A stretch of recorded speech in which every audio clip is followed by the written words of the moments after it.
नमस्कार प्रिय छात्रों, यह हमारा कक्षा 10वीं हिंदी का अर्धवार्षिक परीक्षा पेपर है। इस पेपर का समय 3 घंटे होने वाला है। पूर्णांक 75 अंक और आपको इस पेपर का संपूर्ण उत्तर इसी वीडियो में मिलने वाला है। तो सबसे पहले आप सभी को यहाँ पर कुछ निर्देश दिए गए हैं, इनको पढ़ लीजिएगा। इनको पढ़ने के बाद इस पेपर का हमारा पहला प्रश्न दिया जिसमें सही विकल्प चुनकर लिखना है, जो आपकी परीक्षा में 6 नंबर के आने वाले हैं। तो भाई साहब आप सभी इस पेपर को पूरा याद कर लीजिएगा। तो आपका पहला दिया, रीति काल को काव्य की दृष्टि से बांटा गया है। तो कितने भागों में बांटा गया है ये आपको पहले में बताकर लिखना है। तो पहले में सही उत्तर आपको लिखना होगा ब वाला 3 भागों में। दूसरा आपका दिया है सहस्त्र बाहु का वध किया था। तो किसने किया था ये आपको बताकर लिखना होगा। तो दूसरे में सही उत्तर आपको लिखना है ब वाला परशुराम ने। तीसरा आपका दिया है जिन मूल शब्दों से मिलकर समाज बनाए उसमें से पहले पद को कहते हैं। तो तीसरी में सही उत्तर आपको लिखना होगा अ वाला पूर्व पद कहते हैं। चौथा आपका दिया है हालदार साहब कंपनी के काम से कस्बे से गुजरते थे। तो चौथे में सही उत्तर आपको लिखना होगा ब वाला हर 15वें दिन। पांचवा आपका दिया है भोलानाथ के पिता भक्त थे। तो किसके भक्त थे ये आपको पांचवें में बताकर लिखना होगा। तो पांचवें में सही उत्तर आपको लिखना है ब वाला शिव जी के।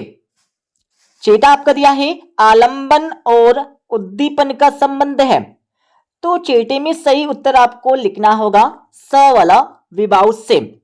ओके, अब आप सभी देख लीजिएगा दूसरा प्रश्न जिसमें रिक्त स्थानों की पूर्ति कर लिखना होगा, जो आपकी परीक्षा में 6 नंबर के आने वाले हैं।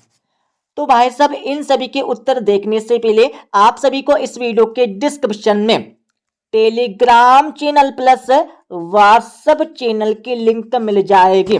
तो आप सभी Telegram channel plus WhatsApp channel को ज्वाइन कर लीजिएगा।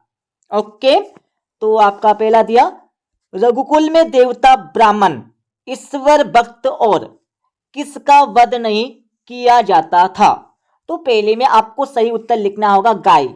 गाय आपको पहले का सही उत्तर लिखना है। ओके, दूसरा आपका दिया है वीर रस का स्वभाव है। तो दूसरे में आप सभी को सही उत्तर लिखना होगा उत्साह। उत्साह आपको दूसरे का सही उत्तर लिखना है। तीसरा आपका दिया है एक अंक वाली रचना कहलाती है। तो तीसरे में आपको लिखना होगा एकांकी। एकांकी आपको तीसरे का सही उत्तर लिखना है। चौथा आपका दिया है बाल गोविंद भगत गले में किसकी माला पहनते थे। तो चौथे में सही उत्तर आपको लिखना होगा तुलसी की जड़ों की। लिख लीजिएगा तुलसी की जड़ों की। ओके, पांचवा आपका दिया है अर्थ के आधार पर वाक्य के कितने भेद होते हैं। तो पांचवे में आपको लिखना होगा 8। 8 आपको पांचवे का सही उत्तर लिखना होगा। और रचना के आधार पर वाक्य के 3 भेद होते हैं। ठीक है, ये आप सभी को पता होना चाहिए। और छठा आपका दिया है अज्ञे का जन्म कहां पर हुआ। तो छठे में आपको लिखना होगा यहाँ पर उत्तर प्रदेश कुशीनगर। उत्तर प्रदेश कुशीनगर। और कब हुआ था सन 1911 में। ठीक है, तो ये आपको लिखना होगा उत्तर प्रदेश कुशीनगर सन 1911 में हुआ था। अब आप सभी तीसरा प्रश्न देख लीजिएगा जिसमें सत्य अथवा असत्य आपको बताकर लिखना होगा, जो आपकी परीक्षा में 6 नंबर के आने वाले हैं। तो आपका पहला दिया गोपियां कृष्ण द्वारा चुराए गए अपने मन को वापस मांग रही है। तो बिल्कुल मांग रही है, पहला आपका सत्य हो जाएगा। और दूसरा आपका दिया है बंधन के आए काले काले मेघ में पुनरुक्ति प्रकाश अलंकार का उदाहरण है। तो बिल्कुल नहीं है, दूसरा आपका असत्य हो जाएगा। तीसरा आपका दिया है मानव संस्कृति एक अविभाज्य वस्तु है। तो बिल्कुल है, तीसरा आपका सत्य हो जाएगा। चौथा आपका दिया है रेखा चित्र को शब्द चित्र भी कहते हैं। तो बिल्कुल कहते चौथा आपका सत्य हो जाएगा। और पांचवा आपका दिया है राम बाजार जाता है, एक आज्ञावाचक वाक्य है तो बिल्कुल नहीं है, पांचवा आपका असत्य हो जाएगा। और छठा आपका दिया है भोलानाथ के पिता उन्हें गोरस बात चांदी के कटोरे में खिलाते थे, तो बिल्कुल नहीं खिलाते थे, फूल के कटोरे में खिलाते थे, छठा आपका असत्य हो जाएगा। अब आप सभी देख लीजिएगा चौथा प्रश्न जिसमें सही जोड़ी मिलाकर लिखना होगा, जो आपकी परीक्षा में 6 नंबर के आने वाले हैं। तो आप सभी को वंस अगेन आप सभी को स्तंभ आ से स्तंभ बा का मिलान करके लिखना होगा। तो सही जोड़ी का मिलान कर लीजिएगा। झरना, आंसू, लहर किसकी रचना है? तो पहले में आपको लिखना होगा जय शंकर प्रसाद जी की। कामायनी में आपको लिखना होगा महाकाव्य। काव्य की आत्मा में आपको लिखना होगा रस। और मीठा बोलने वाला, तो इसमें आपको लिखना होगा मृदुभाषी। लोकोक्ति में आपको लिखना होगा कहावत। और तार सप्तक में आपको लिखना होगा अज्ञे जी। ठीक है। और पांचवा प्रश्न आपका दिया जिसमें इन प्रश्नों के उत्तर आपको एक शब्द या एक वाक्य में देने होंगे, जो आपकी परीक्षा में 6 नंबर के आने वाले हैं। तो आपका पहला दिया है तुलसीदास के काव्य में किन किन रसों की प्रधानता रही है? तो पहले में आपको लिखना होगा भक्ति रस और दूसरा आपको लिखना होगा वीर रस। ठीक है। दूसरा आपका दिया है संचारी भावों की संख्या कितनी मानी गई है? तो दूसरे में आपको लिखना होगा 33 आपको दूसरे का सही उत्तर लिखना होगा। तीसरा आपका दिया है शास्त्रों में काशी किस नाम से प्रतिष्ठित है? तो तीसरे में आपको लिखना होगा आनंद कानन। ठीक है। चौथा आपका दिया है शब्द की प्रथम शक्ति को क्या कहा जाता है? तो चौथे में आपको लिखना होगा अभिधा आपको चौथे का सही उत्तर लिखना है। पांचवा आपका दिया है मूर्खों में अल्पज्ञ के महत्व के लिए कौन सी लोकोक्ति है? तो पांचवे में आप सभी को सही उत्तर लिखना होगा अंधों में काना राजा। ठीक है। आपको पांचवे का सही उत्तर लिखना होगा। और छठा आपका दिया है बरखा या वर्षा के बंद होते ही बाग में क्या क्या नजर आए? तो छठे में आपको लिखना होगा बहुत सारे बिच्छू। ठीक है। अब आप सभी देख लीजिएगा 2-2, 3-3 एवं 4-4 नंबर के प्रश्न। तो आपका छठा प्रश्न दिया, और हाँ सभी के उत्तर आपको बताएंगे इस वीडियो के लास्ट में। उससे पहले आप सभी प्रश्नों को समझ लीजिए। तो छठे में आप सभी को भक्ति काल के 2 कवियों के नाम एवं प्रत्येक की एक एक रचना का नाम आपको लिखना होगा। अतिव्यय वाले प्रश्न में आप सभी को छायावाद के 2 कवियों के नाम एवं प्रत्येक की एक एक रचना का नाम आपको लिखना होगा। 7वें प्रश्न में आप सभी को जय शंकर प्रसाद अथवा नागार्जुन की काव्यगत विशेषताएं निम्नलिखित बिंदु के आधार पर लिखना है। 2 रचनाएं आपको लिखना होगा, भाव पक्ष कला पक्ष आपको लिखना है। 8वां प्रश्न आप सभी यहाँ पर पढ़ लीजिएगा। 9वां प्रश्न आप सभी यहाँ पर पढ़ लीजिएगा। 10वें प्रश्न में आप सभी को रेखाचित्र और संस्मरण में प्रमुख 2 अंतर लिखना होगा। और अतिव्यय वाले प्रश्न में आप सभी को रस की परिभाषा आपको देना होगा, और आचार्य जगन्नाथ के अनुसार रस की परिभाषा आपको लिखना है। 11वें प्रश्न में आप सभी को पुनरुक्ति प्रकाश अलंकार की परिभाषा उदाहरण सहित आपको लिखना होगा। और 8वां प्रश्न आपका दिया है जिसमें आख्यानक गीतियां किसे कहते हैं, उदाहरण सहित आपको लिखना है। 12वें प्रश्न में आप सभी को निबंध की परिभाषा आपको देना होगा, और एक निबंधकार का नाम आपको लिखना होगा। अतिव्यय वाले प्रश्न में आप सभी को मुहावरे और लोकोक्तियों में प्रमुख 2 अंतर बताकर लिखना है।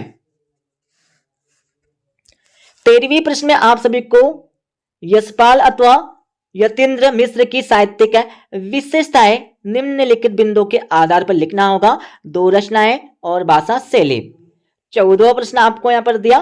15वां प्रश्न आपसे भी यहाँ पर पलट जाएगा। ठीक है। और 16वें प्रश्न में आप सभी को मुहावरे का अर्थ लिखना होगा और वाक्यों में प्रयोग आपको करके लिखना है। तो उत्तर आपको बताएंगे इस वीडियो के लास्ट में। अतः में आपको लोकोक्तियों का अर्थ आपको लिखना होगा, वाक्यों में प्रयोग आपको करना है। 17वां प्रश्न आपका दिया है। 17वें के बाद आप सभी यहां पर 18वां प्रश्न देख लीजिएगा, जिसमें निम्नलिखित काव्यांश का संदर्भ प्रसंग सहित भावार्थ आपको लिखना है। सबसे पहले आपको संदर्भ लिखना होगा, संदर्भ के बाद आपको प्रसंग लिखना होगा, प्रसंग के बाद आपको यहां पर भावार्थ आपको लिखना है। ओके। और 19वें प्रश्न में आपको यहां पर गद्यांश दिया, गद्यांश के आपको संदर्भ प्रसंग वाक्य करके आपको लिखना है। ओके। और 20वें प्रश्न में आप सभी को मेरे जीवन का लक्ष्य विषय पर एक अनुच्छेद आपको लिखना होगा। और अतिथि वाले प्रश्न में आप सभी को विद्यालय में प्रवेश को लेकर एक अभिभावक और प्राचार्य के मध्य संवाद बातचीत आपको लिखना होगा। और 21वें प्रश्न में आप सभी को अपठित काव्यांश अथवा गद्यांश को पढ़ना होगा। पढ़ने के बाद इसके नीचे लिखे प्रश्नों के उत्तर आपको देने हैं। ठीक है, सभी के उत्तर आपको बताएंगे इस वीडियो के लास्ट में। और अथवा आपका दिया, जिसमें भी आपको एक गद्यांश आपको दिया गया है, इस गद्यांश को आपको पढ़ना होगा। तो इसमें आपको शीर्षक और इस प्रश्न का उत्तर और सारांश आपको लिखना है। ठीक है। और 22वें प्रश्न आप सभी को अपने वार्ड में व्याप्त गंदगी को दूर करने के लिए नगर पालिका अधिकारी को आवेदन पत्र आपको लिखना होगा। और 8वें वाले प्रश्न में आप सभी को अपने पिताजी को वार्षिक परीक्षा की तैयारी पर एक पत्र लिखना होगा। ठीक है, उनको अवगत कराने हेतु। और 23वें प्रश्न में आप सभी को किसी एक विषय पर रूपरेखा सहित निबंध लिखना है। तो भाई साहब, आप सभी किसी एक विषय पर निबंध को याद कर लीजिएगा, या फिर 5 विषयों पर आपको एक बार निबंध को पढ़ लेना है। अब मैं इस पेपर का आप सभी को संपूर्ण उत्तर बता देता हूं। अब आप सभी इस पेपर का संपूर्ण उत्तर देख लीजिएगा। तो ये आपका 6ठे प्रश्न का उत्तर यहाँ से हो जाएगा। ठीक है, 6ठे के बाद आप सभी को 6ठे का यहाँ पर 8वें का आंसर यहाँ से मिल जाएगा। ठीक है। और आप सभी को 7वें प्रश्न का आंसर पूरा ऊपर से लेकर नीचे तक यहाँ पर मिल जाएगा। ठीक है। और आप सभी को यहाँ पर 7वें प्रश्न का 8वें का आंसर यहाँ से मिल जाएगा, पूरा ऊपर से लेकर नीचे तक। ठीक है। और थोड़ा आगे चलेंगे तो आप सभी को 8वें प्रश्न का आंसर यहाँ से मिल जाएगा। 8वें के बाद आप सभी देख लीजिएगा 8वें प्रश्न का 8वें का आंसर। और आप सभी को मिल जाएगा यहाँ पर 9वें प्रश्न का आंसर। 9वें के बाद आप सभी यहाँ पर देख लीजिएगा 9वें प्रश्न का 8वें का आंसर। और थोड़ा आगे चलेंगे तो आप सभी को मिल जाएगा 10वें प्रश्न का आंसर। 10वें के बाद भाई साहब आप सभी देख लीजिएगा 10वें प्रश्न का 8वें का आंसर। ठीक है। और थोड़ा आगे चलेंगे तो आप सभी को 11वें प्रश्न का आंसर यहाँ से मिल जाएगा। 11वें के बाद थोड़ा आगे चलेंगे तो आप सभी को मिल जाएगा 13वें प्रश्न का 8वें का आंसर। ठीक है। और थोड़ा आगे चलेंगे तो आप सभी को 12वें प्रश्न का आंसर यहाँ से मिल जाएगा। 12वें के बाद आप सभी देख लीजिएगा 12वें का 8वें का आंसर। और आप सभी को यहाँ पर 13वें प्रश्न का आंसर यहाँ से मिल जाएगा। 13वें के बाद आप सभी देख लीजिएगा 13वें प्रश्न का 8वें का आंसर। और आप सभी को मिल जाएगा यहाँ पर 14वें प्रश्न का आंसर। 14वें के बाद भाई साहब आप सभी देख लीजिएगा 14वें प्रश्न का 8वें का आंसर। ठीक है। और आप सभी को मिल जाएगा यहाँ पर 15वें प्रश्न का आंसर। 15वें के बाद आप सभी को मिलेगा यहाँ पर 15वें प्रश्न का 8वें का आंसर। और आप सभी को मिल जाएगा यहाँ पर 16वें प्रश्न का पहले का आंसर आपको यहाँ पर दिया। ठीक है। और 8वें का आंसर आपको यहाँ पर दिया है। 17वें प्रश्न का आंसर आपको यहाँ से मिल जाएगा पूरा का पूरा। 17वें के बाद आप सभी को 18वें प्रश्न का पहले का आंसर यहाँ से मिल जाएगा। और 8वें का आंसर आपको यहाँ से मिल जाएगा पूरा का पूरा। ठीक है। और थोड़ा आगे चलेंगे तो आप सभी को 19वें 1 सेकेंड, यह आपको मिल जाएगा 19वें प्रश्न का आंसर। 19वें के बाद आप सभी को मिल जाएगा 20वें प्रश्न का आंसर। 20वें के बाद आप सभी को मिल जाएगा 21वें प्रश्न का आंसर। और 22वें का आंसर आपको यहाँ पर दिया गया है। ठीक है। तो इस प्रकार से हमने इस पेपर का आप सभी को संपूर्ण उत्तर बता दिया है। ठीक है, मिलते हैं अगले वीडियो में।